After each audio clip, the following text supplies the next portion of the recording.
मैं आज आईसीएसई साहित्य सागर के लेसन नंबर 3 महायज्ञ का पुरस्कार का सारांश पढ़ूंगी। किताब में तुम लोगों ने तो लेसन पढ़ ही लिया है कहानी, इसका हम आज थोड़ा जिस्ट पढ़ लेंगे। और लेसन में जो इम्पॉर्टेंट वर्ड्स यूज़ किए गए हैं ये ब्लैक में लिखा हुआ है, उनके मीनिंग्स पहले पढ़ लेंगे तो इजी हो जाएगा समझने में। ये कहानी यशपाल द्वारा लिखी गई है। इसमें कुछ इम्पॉर्टेंट शब्दार्थ हैं, जैसे धर्मपरायण माने धर्म पर चलने वाले, विपदग्रस्त माने विपत्ति में फंसे, दुर्बलता माने कमजोरी, कृतज्ञता माने उपकार मानने का भाव, वाचना मांगना, मूक जो बोल न सके, विस्मित विमूढ़ माने हैरान, पौ फटे माने सूर्योदय, आद्योपांत माने प्रारंभ से अंत तक, भौचक्की अचंभित, निस्तब्ध बिना किसी शोर के, पुरस्कार माने इनाम, तड़के सुबह सुबह, देह शरीर, कुंज माने वन, बेबस माने बिना सहारे, खिन्न परेशान, परेशान होकर या चिढ़कर, धीरज माने धैर्य, मानवोचित माने मानव के हित में, अचरज माने आश्चर्य, मरणासन्न माने मरते हुए। अब हम लेसन का सारांश पढ़ेंगे। एक धनी सेठ थे, अत्यंत विनम्र, उदार और धर्मपरायण, जिनके द्वार से कोई निराश नहीं लौटता था। सभी को भरपेट भोजन मिलता था। भंडार का द्वार सबके लिए खुला था। सेठ ने बहुत से यज्ञ किए थे और दान में न जाने कितना धन दीन दुखियों में बांट दिया था। ये कहानी जिस सेठ के बारे में की जा रही है, धनी सेठ, उन्हीं के बारे में ये बोला गया है कि वे कैसे थे। वे विनम्र, उदार और धर्मपरायण थे। अकस्मात दिन फिरे और सेठ को गरीबी का मुंह देखना पड़ा। वे इतने अमीर थे कि वे दीन दुखियों में बांटा करते थे, लेकिन अचानक कुछ ऐसा हुआ कि उनको गरीबी का मुंह देखना पड़ा। संगी साथियों ने भी मुंह फेर लिया। अब जैसे ही वे गरीब हुए, अच्छे जो अमीर सब संगी साथी थे उन्होंने भी उनसे मुंह फेर लिया। उनके भूखों मरने के दिन आ गए थे।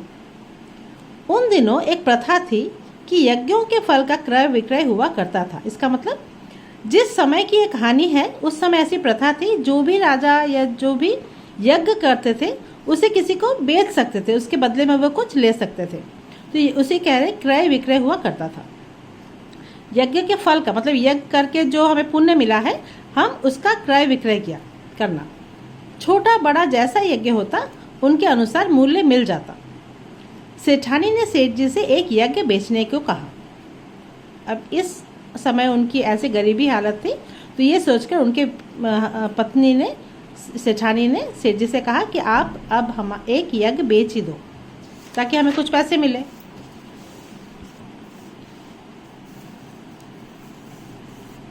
कुंदनपुर में एक धन्ना सेठ रहते थे। अब ये और एक सेठ का नाम है और एक जगह का नाम है।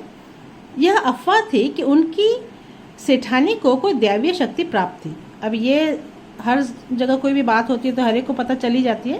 तो एक अफवाह थी कि उस सेठानी, जैसे कुंदनपुर के जो सेठ थे धन्ना सेठ, उनकी वाइफ सेठानी हुई, उनकी वाइफ सेठानी को एक कोई दैवीय शक्ति प्राप्त थी। सेठ ने उन्हीं के पास जाने का निश्चय किया। सोचा कि अब इनको जो दैवीय शक्ति प्राप्त है, अगर इन्हें मैं कोई अपना यज्ञ बेचता हूँ तो मुझे अच्छे पैसे मिल जाएंगे।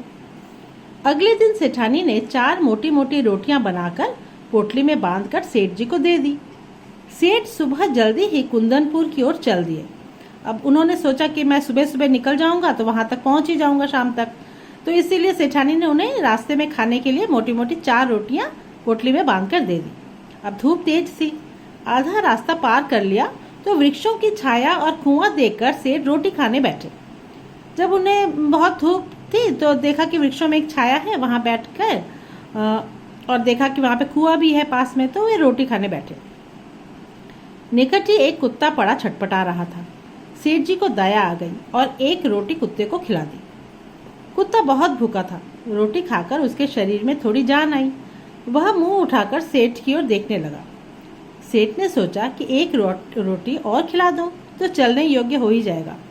सेठ ने एक और रोटी टुकड़े टुकड़े करके उसे खिला दी। वह खिसक कर सेठ के पास आ गया। सेठ ने सोचा कि एक और रोटी से खिला दूं, मैं तो एक ही रोटी खा लूंगा। सेठ ने तीसरी रोटी भी उसे खिला दी। अब कुत्ते की आंखों में करुण याचना थी। सेठ ने सोचा न जाने कितने दिनों से भूखा है, अतः सेठ ने चौथी रोटी भी कुत्ते को खिला दी और स्वयं पानी पीकर अपनी यात्रा पर चल दिया।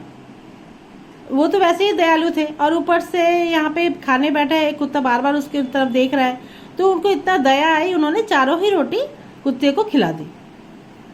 दिया जले सेठ कुंदनपुर पहुंचे और धन्ना सेठ को अपने आने का प्रयोजन बताया। जो कुंदनपुर में जहाँ वो गए थे धन्ना सेठ, उनको वो किस लिए गए ये कारण उन्होंने उन्हें बताया, प्रयोजन बताया। धन्ना सेठ की पत्नी ने कहा कि हम यज्ञ खरीदने के लिए तैयार हैं, पर आपको अपना महायज्ञ बेचना होगा। सेठ ने बताया कि उसने कोई महायज्ञ तो किया ही नहीं। बोले आप महायज्ञ कहाँ से खरीदेंगे, मैंने तो कभी महायज्ञ किया ही नहीं।